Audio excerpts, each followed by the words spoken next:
Ridiculous Crime is a production of iHeartRadio. Hey, Zaron, you know what's ridiculous? Yes, I do, Elizabeth Dutton. The fact that cotton candy and the electric chair were both invented by dentists. So, one is to, lure you in, and then the other one's just... Wait, why did a dentist invent the electric chair? Pain. Yeah, they're hardcore pain. And cotton candy, profit. God, you got it all sussed out. You got it figured out. That's just my opinion. That is ridiculous. Right? Something else that's ridiculous is denuding a defunct Disney animatronic display and selling the clothes to an NBA star. I'm sorry, did you say denuding? Denuding. A Disney animatronic. You got it. Is it Abraham Lincoln? You're going to find out. But whatever it is, this is ridiculous.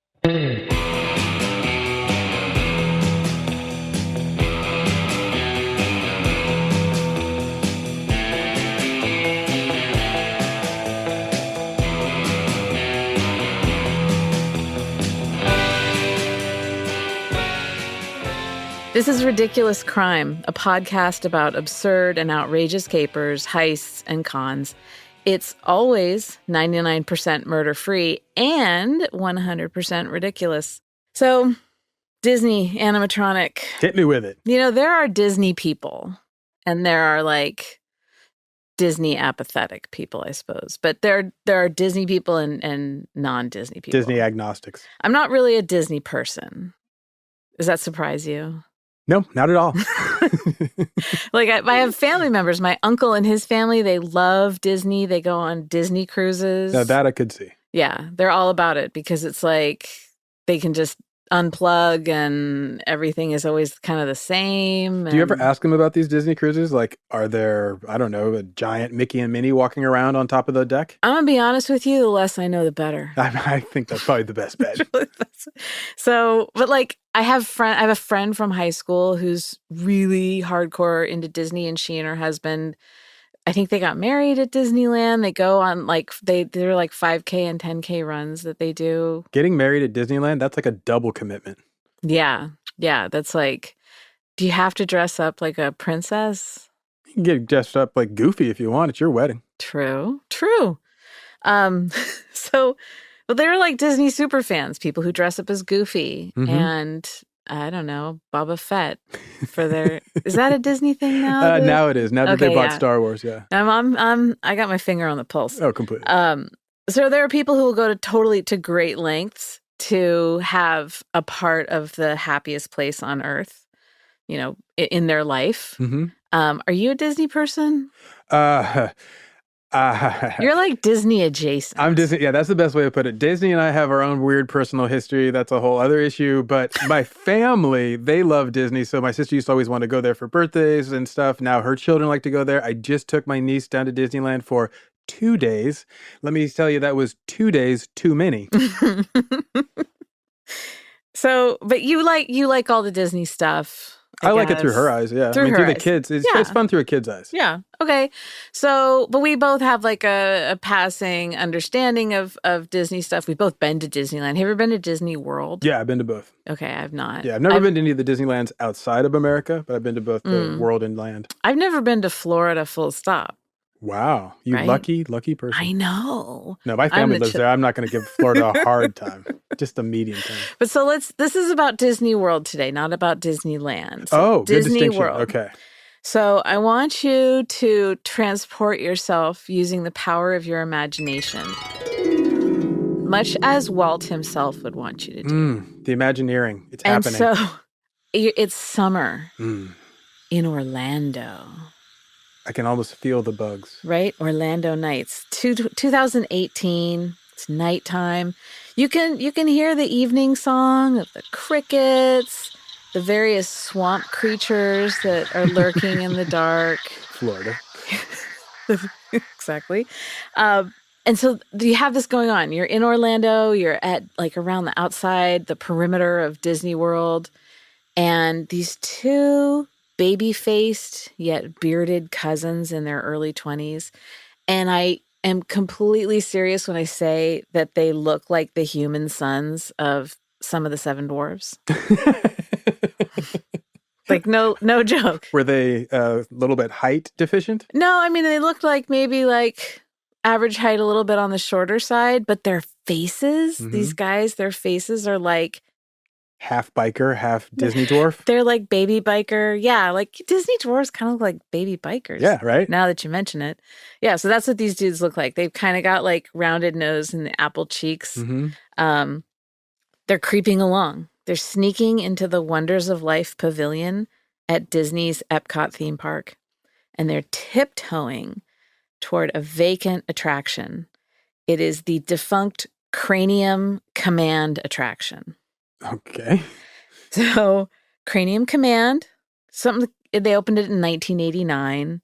It had a great 18-year run, and then they closed it up for good on New Year's Day in 2007.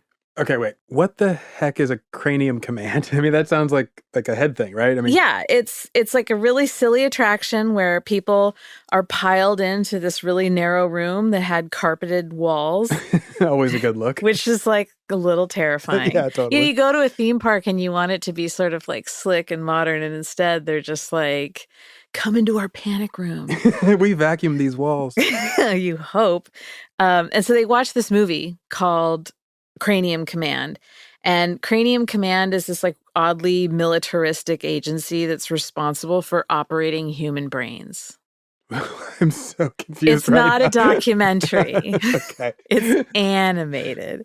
So, and the movie is just playing in this defunct place? Like they put you into this room and the screen is there and they show this film and it's animated. There are a lot of it's a dazzling array of celebrities who participated in this. Like their brains? Their voices. Oh, which that makes also more then sense. means their brains. Oh, that's so Charles Grodin played the part of Left Brain. Okay. And John Lovitz was Right Brain. Okay, I'm glad he's getting work. That's a great little gruesome twosome there. Yeah. George Wendt. Okay. Norm. Okay. He was the stomach. Naturally. Yeah, of course. Who do you think was the adrenal gland? Kathy Griffin. Close. Bobcat Goldthwait. That is close. And then to keep it super timely, Dana Carvey and Kevin Nealon reprised their roles as Hans and Franz. Get out. To play the right and left ventricles. Was this written in 1989? It opened in 89, but this is right, of course. This is like a C-list fever dream. Oh yeah, that is an SNL where are they now? Where are they now? And oh no, that's where they we found them. Damn. They went to Cranium Command. But they have this screen showing this film, and then in the corner of the room is this character named Buzzy. Buzzy. And Buzzy is a really large, kind of Chuck E. Cheese looking animatronic boy, I would say. Right, so he looks like the Chuck E. Cheese, that band. That kind of school of animatronics. Yeah. Where it's awkward. Barely moves and a back and forth. Yeah, and there's a weird look to the I think the word you're looking for is haunted. Thank you so much. That's exactly. There's a haunted quality to Buzzy. And so he's this animatronic boy dressed like Steven Spielberg, wearing a ball cap and a leather bomber jacket. Now it's just getting more haunted. Right? It's going to haunt your dreams. So Buzzy, right? He's one of the Cranium Command pilots. And so the film takes you through Buzzy driving this little boy's brain through his day. Okay. And I don't know the little boy's name. I've blocked it out for my own good. So Buzzy is all Chuck E. Cheesing it up in the corner and moving around. And then, the people who are shoved into this room together watch the film and they feel like they're watching Buzzy have a kid go to class and walk down the street and play with his friends. So that's what Cranium Command is. Okay, so Buzzy's a pilot, and as Buzzy's piloting us through this boy... Yeah, Buzzy drives this kid's brain. Drives the kid's brain, and so then Buzzy has Charles Grodin and John Lovitz kind of over his shoulder? Oh, yeah. Yeah, they're So wild. No, go that way, and I'm creative. No, I'm logical. And then Hans and Franz are I'm having a cardiac event. And they're like, but he's only 8. Like there's just the audience is just panicking. The American diet. It just turns dark so quickly. That's why it closed. Okay, I can see that now. Right. So it closed. And then now in 2018, where we are in our imaginations creeping around late night Orlando. So these two dudes, they break into Disney World and Epcot Center in the middle of the night, Orlando Nights 2018. Sultry night. So sultry. One of the guys, his name is Patrick Spikes. He works at Disney World. And so he's got access, right? He's got the key card. He slides it through. Yeah, he's got the map of the place in his head. He knows the ins and outs. He knows where security is. Sure. Because in my mind, at night, they close the gates. They just have one giant set of gates, and that's the only way in or out of Epcot. And they wrap like heavy naval chain around. It takes 7, 8 guys. Do you imagine like in a comically large lock and like Mickey has to actually come out and use his own key? Yeah. Like the key to the city, and it's like, and it gleams, it's golden, and but they didn't have to cut through that. Pat Spikes had the old key card, swipe away. The other guy has the worst name, and I'm so sorry for this man, Blatant Taunton. Blatant Taunton. Blatant Taunton. Blatant Taunton. Taunton. Yes. Yeah. Sorry. My mind goes right there. The name Taunton. He's part of the canon. He's part of the Star Wars universe. It just sounds like a fake name. Yeah, it totally sounds like a fake name. But he wanted a fake name. This man doesn't work at the park. Oh, right. So the cousin does, not him. Cousin doesn't work at the park. Patrick works at the park. He gets his cousin, Blatant Taunton, a fake ID. And he uses a name. Like a Disney ID? An employee ID. Uh-huh. He uses a fake name for that. He uses the name Jack D. Morrow. Jack D. Morrow. It's like Jack Sparrow, but not. Jack Sparrow mashed up with the world of tomorrow. Yes, tomorrow. Or like demoralizing. So they both got these IDs and they're rocking through. They get in there.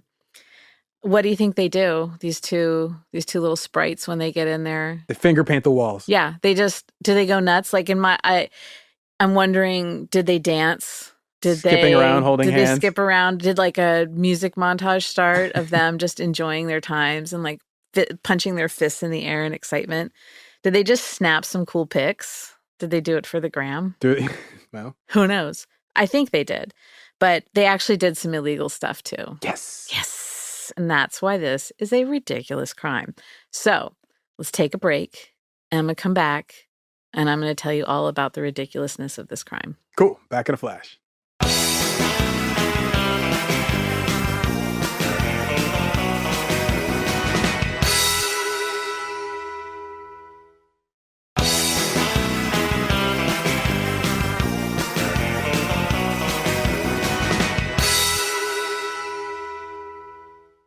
All right, so Patrick and Blatant,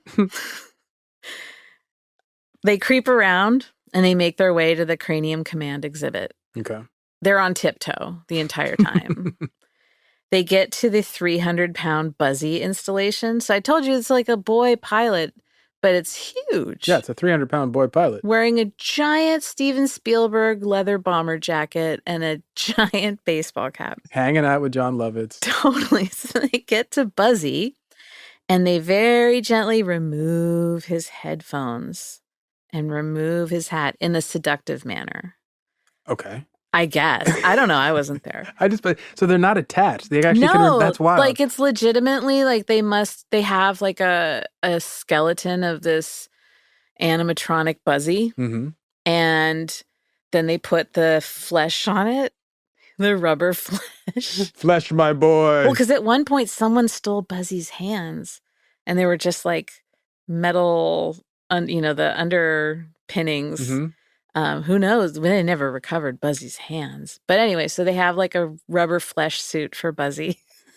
then they dress him much like an undertaker would dress a corpse. Yes. Someone at Disney had to dress Buzzy to begin with. And then these two clowns come in and undress Buzzy. Risque. I know. So they take off his headphones, they take off his hat, and they strip him of his bomber jacket. That stuff alone is worth $7,000. Get out. Well, I mean, like a custom-made Giganto Oh, bomber right. jacket. It's huge. It's huge. And then they steal away into the night. Mm-hmm. Now, before they had done all these other things with Cranium Command, they didn't just steal Buzzy's clothes. They went into the haunted house attraction. Oh, yeah. And they took some wigs and some costumes. I didn't know all this stuff could be removed. I always just assumed it was like somehow affixed to these characters. Well, like figure it, right? Like you're in the haunted house attraction and like someone just like loses it. They're terrified. And then they just projectile vomit onto one of the Victorian ladies. Oh. And then they're like, okay, well, they didn't really hit the dress, but man, this wig, aye. And so they're like, they close the attraction, they take the wig off and they clean it tenderly, gingerly. You're much better at logistics than I am.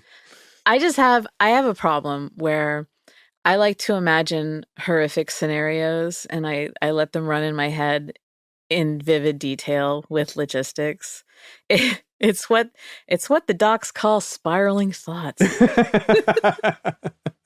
So I'm just thinking of like what is the terrible way that you would have to do, like I could go so much worse than that. But anyway, so they have to like maybe one component gets dirty and has to be replaced, or like, little creatures start to live in the wig and then they got to swap it out. I don't know. Totally. I don't know, man. They're very particular. I mean, they want everyone to have this really wonderful experience. Oh, yeah. And they're like fascistic about cleanliness. So like Totally. Disneyland, you can't find trash if they can help it. Right. All So right. they don't want raggedy wigs in the Haunted Mountain. Although it would kind of make sense if everyone's wig was raggedy if it was haunted. But, I'm just saying.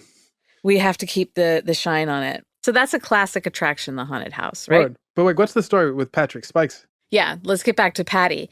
He ran a Twitter account that posted behind-the-scenes photos of the park. Okay. And the Twitter account had the handle of Backdoor Disney. I think I saw that porno. Backdoor Disney. It's like all sorts of copyright violations. It's featuring Mickey Rat. Yeah, Backdoor Disney. So it was this really popular Twitter account. And that is a great name. Backdoor right? Disney. Yeah, because it's so naughty. Yeah. He would take pictures behind the scenes, and you can still see it because the Twitter account still exists. Oh, okay. And they just say someone else is apparently running it, but that's to be determined. I think it's true. I think from what I understand, Patrick has nothing to do with this anymore. But yeah, it has like really cool pictures of what it looks like when you're inside a ride looking out at people going by, or inside of attractions, like behind the sets of things. And so particularly for those who just absolutely love Disney, to get a glimpse of something like how this is made. Mm-hmm. So, but you can still look at it. If you go to Twitter today, you can pull up Backdoor Disney. Oh, I'm going there as soon as we're done. And then you're going to wind up on a watch list. Like I'm not already on a watch list. Yeah, that's so true. But it'll be a whole new one. Inside of rides, backstage areas, it also would have the abandoned features because people who work in the park, they can still get into these empty spaces just for maintenance purposes. And also as they retire an attraction, a lot of times they'll prep them for new temporary ones or whatever. So people have access. They can take cool pictures of stuff. And this is a big thing, poking around behind the scenes at theme parks, especially in abandoned areas. So you said like you've gone through like basements or something, or people's homes when they're not there. Tunnels under LA that I've been through. There's all sorts of like basements. Like you went to UCD. Underneath UCD, there are a bunch of connecting basements. Mm-hmm. So we used to run through those, and like people's homes when they haven't been there. I've done some of that as well. Although I think they don't call that urban exploring. Right. I went once in the like really rural South to an old courthouse. Ooh, that was like cool. Yeah, it was like the original courthouse in that county, and but I guess the original one got burned down when Sherman came through, and so this was like the replacement. But then there was a modern, nice work, like, William T. 80s block building down the road. But I went into the old one, and someone said, "You want to check out the basement?" Like no one goes in the basement. And I'm thinking like, sure, not why does no one go in? So I like kind of go down there and they're like, there's no lights, but you know, you can kind of peek around. It is like pitch black. I couldn't see anything. And we really weren't supposed to be in there. And I'm like thinking there's so much that can go wrong at this point. But in my life, I've also ignored that feeling and just kept doing what I was doing. So that's what I did. I go down, but luckily I didn't step all the way off off the steps into the floor.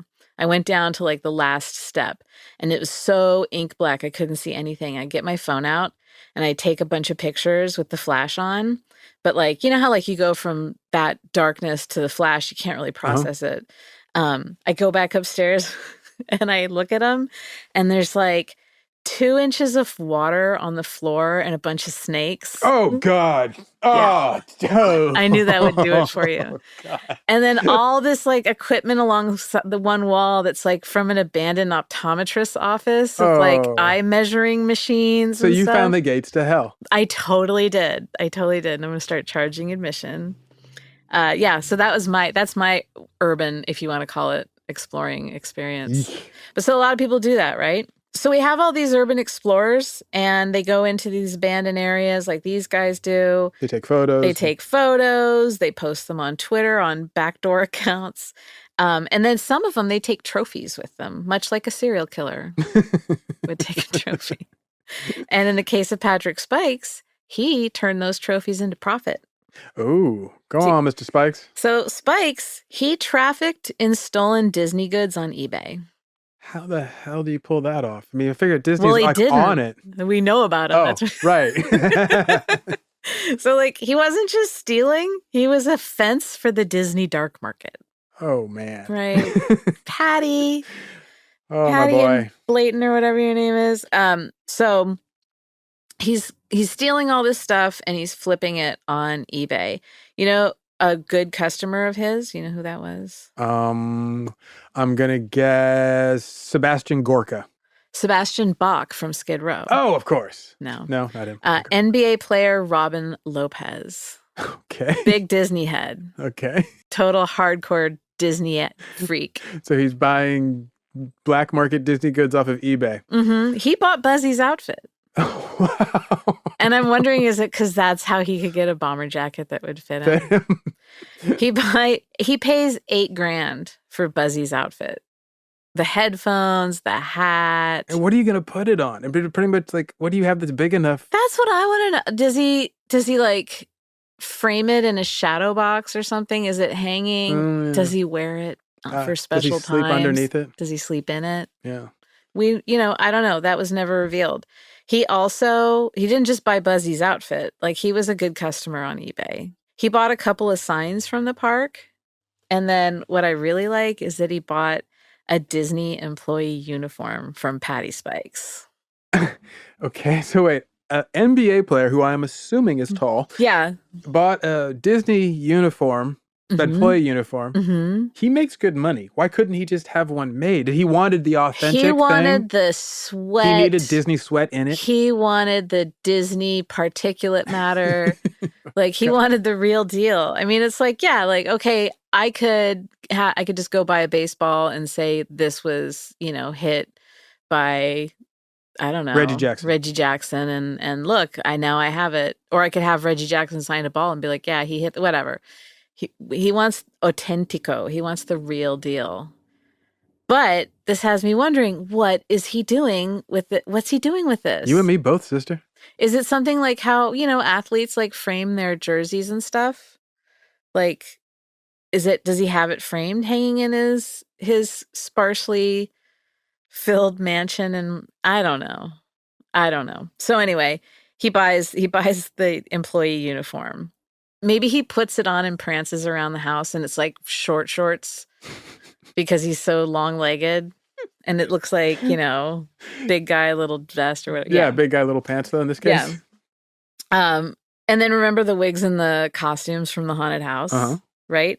Spike sold those on eBay to an accountant in Winter Park, Florida.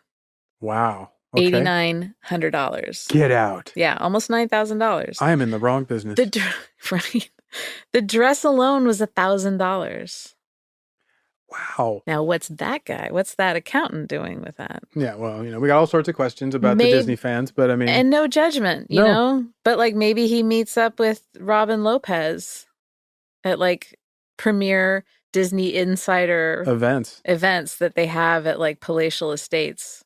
Well, with passwords to get in. If there are Disney fences for stolen Disney goods, you have to assume there are also occasionally meetups where people get to show off their stolen Disney goods in places they could never else That's go a really good to show point. them off, right? I could totally see that. So it seems like they would kind of have like a place where they're like the people who eat bushmeat. Like you can't just go to a restaurant and order bushmeat, right? You got to go to a special place to eat bushmeat. So maybe they're like over there having their little special Disney dinners together. It's like... Oh, wearing their special outfits? That's what I'm saying. And they need like a password to get in and they wear masks. And it's very eyes wide shut. But Disney. But make it Disney. But make it Disney.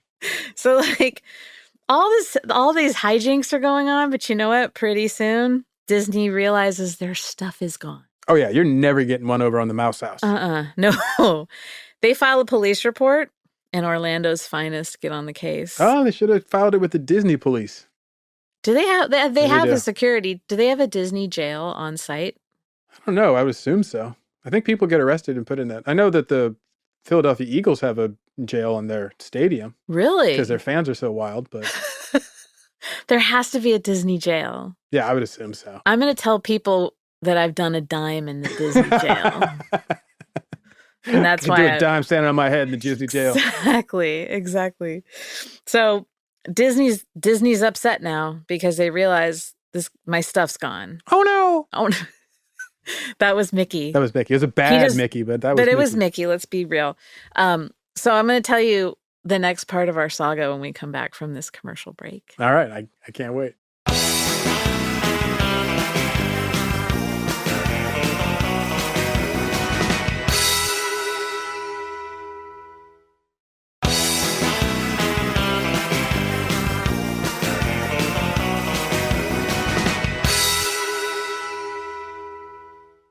All right, so if you're going to steal something, it's probably not a good idea to post pictures of the purloined items on Twitter. Let's just lay that groundwork. That's just like criminal 101. 101. Do not create evidence against yourself and then put it in a public forum. I believe that's slide 6 on the PowerPoint for your TED Talk. Yes, it is. Criminal 101. Good memory.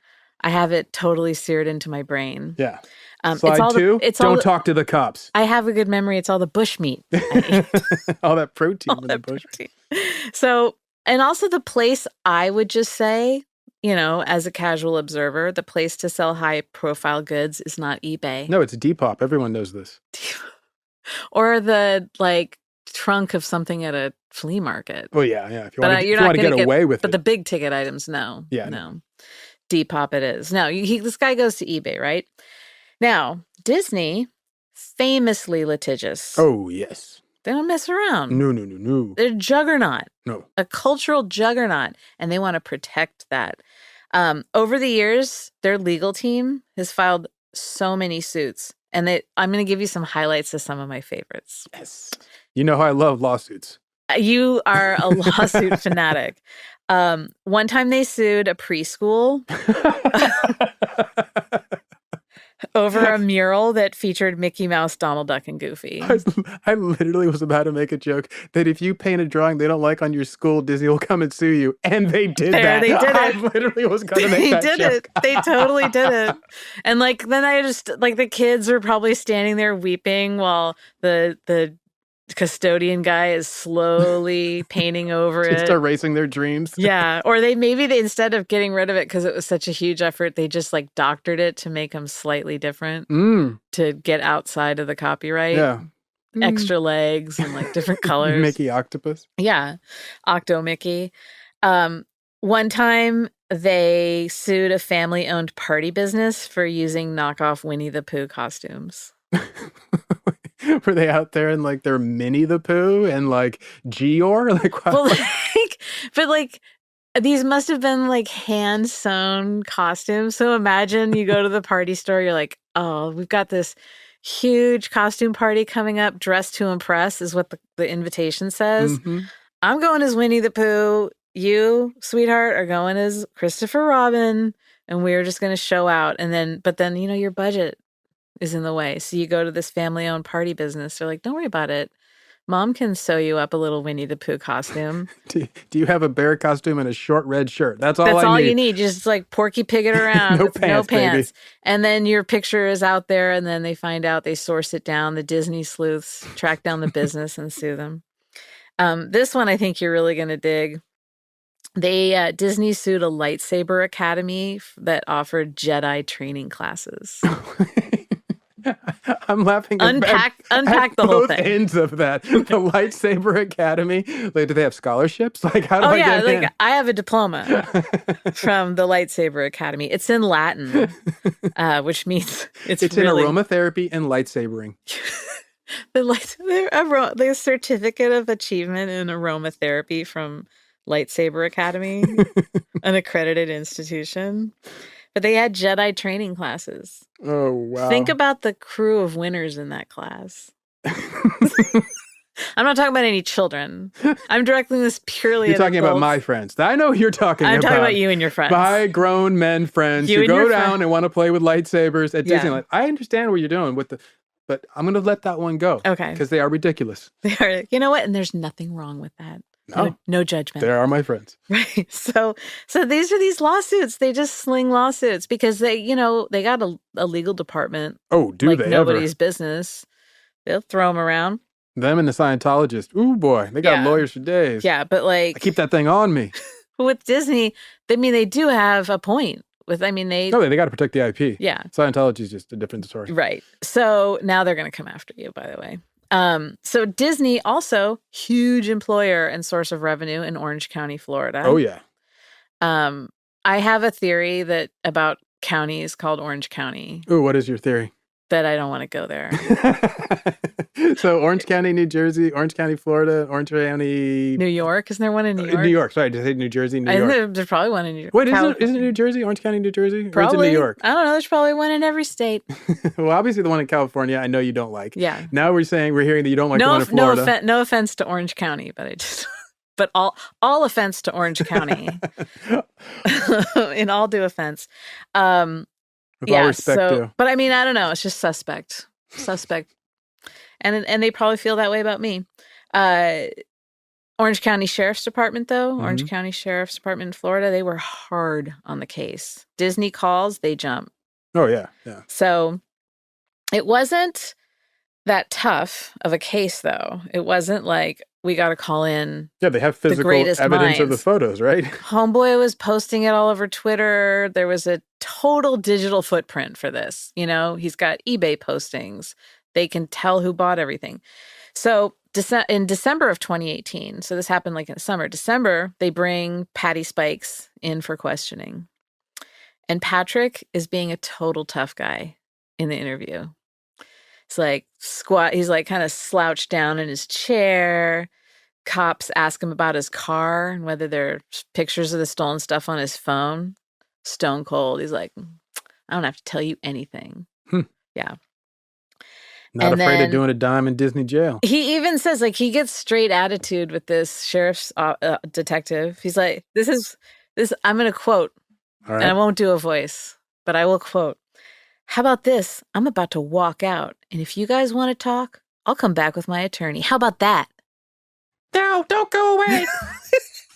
Because the entirety of the sheriff's department is made up of animated Disney characters. I was just picturing Mickey It's with like a badge. Space Jam kind He's of leaning idea. over the table. Yeah, he's just like, Mickey's got like a cigarette dangling, and he puts the cigarette out on Patrick Spike's hand.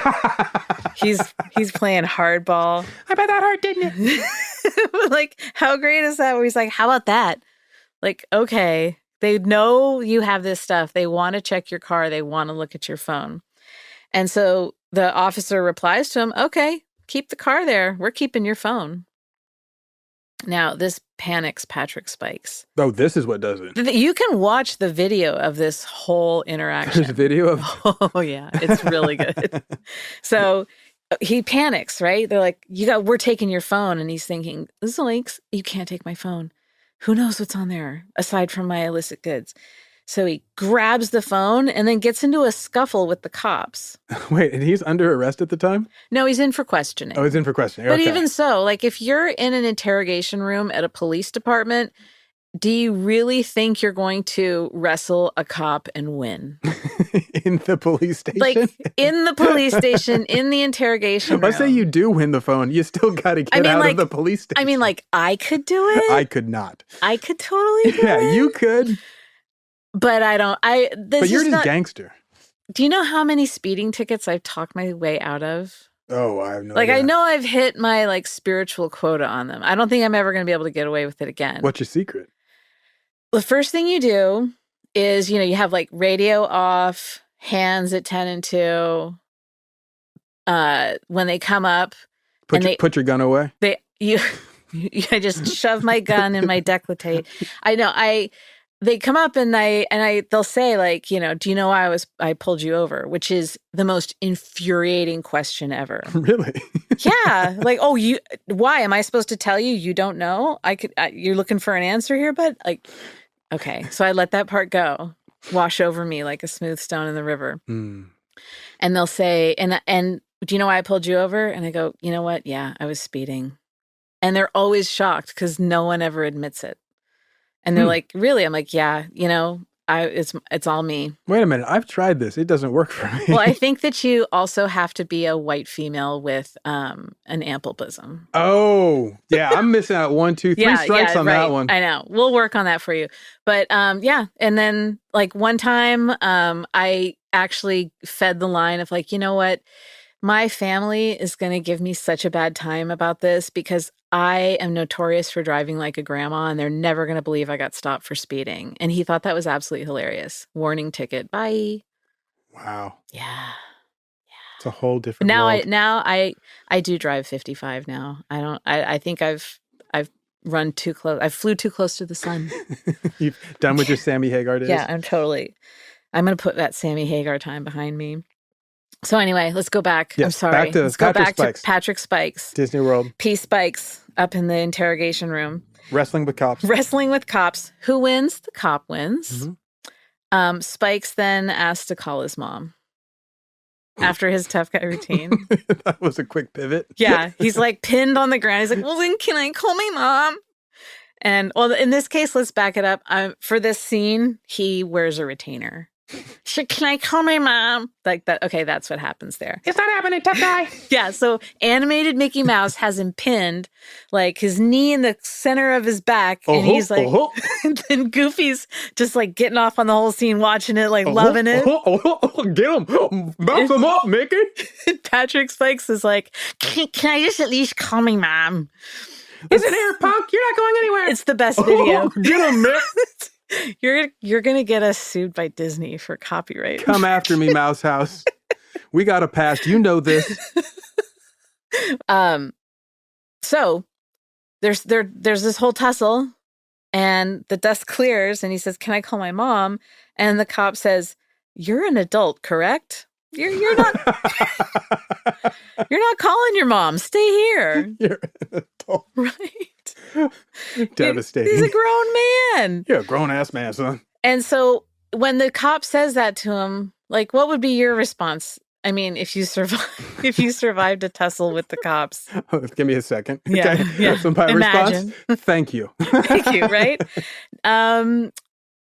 Patrick Spikes has a full-blown hyperventilating panic attack at this point. Oh, wow. Just quite the career criminal. Short circuits. And the cops are freaking out. They're trying to calm him down. He's like, I'm having a heart attack. I can't breathe. And they're like, you know what? Calm down. Which never calms anyone down, by the way. Oh, I got to stop saying that. Calm down. And they're like rubbing his back. You know, you're going to be okay. I just need you to breathe. And they eventually have to call EMTs to come and like... They should have just called his mom. They should have just hit him with a tranq dart, right? Much like Billy Idol has been hit by a tranq dart before. They didn't call the mom. They release him, but they take his phone, which then leads to him getting charged with, and Cousin Blayton. Oh, yeah. Blayton Tauntaun. Yeah. Pat and Cousin Blayton Tauntaun. They get charged with grand theft, dealing in stolen property, and burglarizing a structure. Wow. Yeah. So is that 3 felonies or 2 felonies? Sure. Okay. And then they took plea deals and they wound up having to pay all of the money back, which they did. Okay. And do 250 hours of community service, which they did in the allotted time period. So a lot of trash to pick up. So they avoided probation because otherwise, if they didn't hit those hours and they didn't pay the money back, they would have had like probation. So in between his panic interview and the arrest, something else happened. Ooh, let me guess. His mother got arrested. Well, it is Florida. No. Buzzy, the whole of him went missing. Ooh. Yeah, totally gone. Someone else is like, let me get a piece of that? Yeah, someone's like, now he's naked. Now I really want him. So Buzzy's gone. Spike says, I didn't have anything to do with it. And the cops couldn't attach him to that theft. How much do you think a Buzzy animatronic figure is worth? Oh, man. I know it's... In U.S. dollars, not Bitcoin. Oh, okay. That's going to make it easier. Now, I know it's going to be a bunch more than I think it is. So let me go $50,000? $400,000. Get out of town and don't come back. I will not. Are you I will kidding not, me? sir. $400,000? Who's going to pay $400,000? Is that just the cost to make it? No one's I think buying sure it. because it's like a custom thing, right? Yeah. Like I guess that's the valuation. That's what they tell. Okay, so they tell the insurance Lloyd's of company London. this is what we got taken for. Okay. And so it can't be found. 300-pound animatronic naked little boy with no hands. Gone for good. So the Orange County Sheriff's Office, they did a great job on the Patrick Spikes case, I think. Sure. Great video. Good job to the animated deputies. But they just couldn't crack the Buzzy case. And so they had it for a long time listed as open and inactive, just meaning that, they just didn't have any leads, but... Not quite a cold case, like a warm case. Yeah, now it's a cold case. They changed that in April 2021 to just inactive. They just gave up. Totally gave up. Never going to see Buzzy again. Can't be closed, can't be solved. It's probably in some professional athlete's man cave, totally nude. Totally nude, totally legal. Totally legal, totally cool. There are some like internet rumors that Buzzy wasn't missing at all and that Buzzy's just in the park somewhere. Ooh, insurance scam? Yeah, That but I seems a little don't low I don't ticket buy for that. Disney to be. Right. And that's one of the kind of interesting things about all these is that there are so many rumors about the abandoned pavilions and the abandoned, features and stuff. And when a, crew comes in and moves things, maybe other employees aren't aware that part of an exhibit has been moved and they all think, oh, it's stolen or it's been damaged. So there's so many employees, So sometimes the right hand doesn't talk to the left hand. Okay. And so I think that kind of drives some of the rumor mill in that. So yeah, Buzzy still out there. That is remarkably ridiculous. Totally is ridiculous. So what's our ridiculous takeaway here? Don't mess with the mouse house or you're going to get burnt. Completely. Patrick Spikes said that Walmart had better security than Disney. And that seems weird to me. It seems like a diss. It seems like a huge diss, but I also don't believe it. I mean, he was an insider. He was a backdoor boy for Disney. And I'm sorry. I tried to hold a straight face. I know you did. I know. Being a backdoor boy for Disney, that's tough. But you can't just throw that out there and expect me to. I'm sorry. But yeah, but like Walmart, I would imagine that Disney has better security than Walmart. But I think like the ridiculous takeaway for me is that people will go to great lengths to secure a piece of their childhood, even if it's just like a gigantic bomber jacket. Mm-hmm. But it means so much to someone that they'll take all these risks. Let's think about the accountant and the NBA star. They had to know that, and they claimed, no, I was told that this was, something that had been retired or, that there was some sort of other provenance that was making this an acceptable purchase, but they had to know it was a little bit of a shady deal to buy it from some rando on eBay. Take a businessman going into a different town, sitting at a hotel bar and having some beautiful, charming woman talking to him and never suspecting that she's a sex worker. Yeah. Buddy, have you seen yourself? Because she doesn't come with a certificate of authenticity like you would if you got it directly from Disney. So yeah, that's it. That's Buzzy. That's the Ballad of Buzzy. I love Buzzy. I know. But I love robot crime, so. Yeah, robot crime's pretty good. So that's it. You can find us online at Ridiculous Crime on both Twitter and Instagram at Ridiculous Crime. If you have a tip for us about a ridiculous crime that you'd like to hear about, or if you want to lay bare your soul and confess to a ridiculous crime, you can email us at ridiculouscrime@gmail.com. And don't be the judge of the ridiculousness. Just send it along. Yeah. We'll be the judges.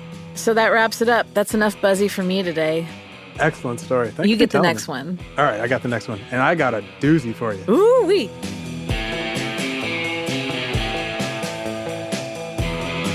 Ridiculous Crime is hosted by Elizabeth Dutton and Zaron Burnett. It is produced and edited by Dave Kustin. Research is by the intrepid Marissa Brown.